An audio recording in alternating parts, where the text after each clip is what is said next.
stand above the crowd, and who, through force of personality, intelligence, determination, and a strong sense of commitment, caused things to happen, things that help shape the period in which they live. They tend to give meaning to the concept of leadership. They motivate and inspire others. They force us to recognize the need for change, not in general, but in the social and in the economic order, to see and appreciate the needs of others, and to take action to bring about the change that's needed. These individuals tend to command our attention, our respect, and often our admiration. They sometimes go about their pursuits quietly and sometimes not. But regardless of the style they employ, in their quest for change, we herald their contribution and know that our community, our state, indeed our nation, have been strengthened because of their efforts. Gus Heningburg was one such individual.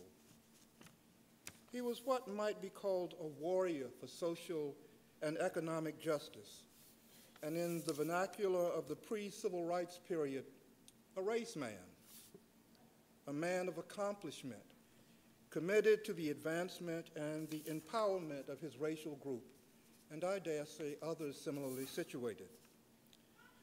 Few would argue that no single individual did more than Gus Heningburg to integrate New Jersey's construction trades, as Bob Kervin just said. Clearly, his contribution in this regard to Newark and Essex County is without question.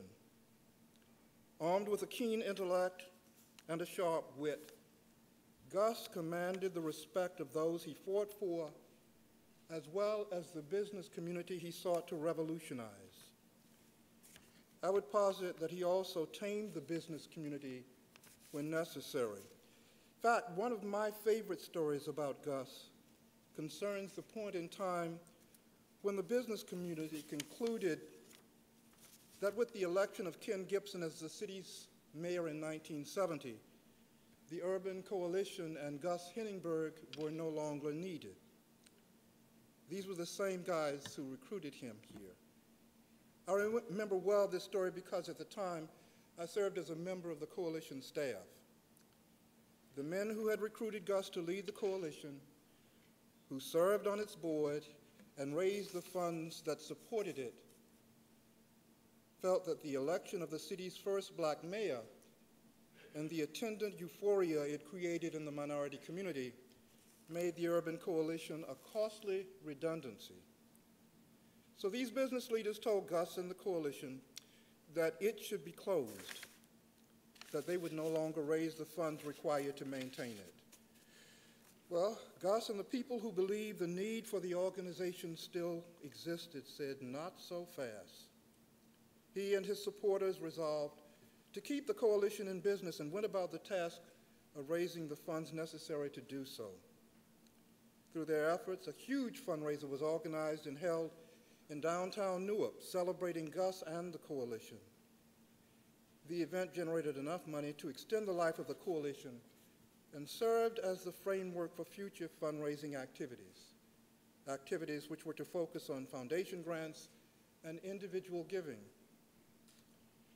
The loss of corporate financial support was a blow to the coalition, but instead of ending the organization's and Gus's contribution to the city's civic life, the withdrawal allowed Gus the freedom he needed to more boldly address the need for change and enhanced his credibility in Newark's neighborhoods as a trustworthy community leader.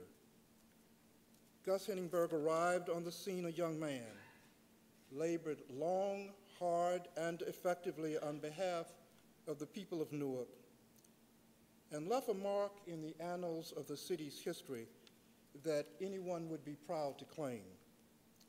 A race man, yes, but a man for all seasons as well, one who lived a full life, and that life indeed was well spent.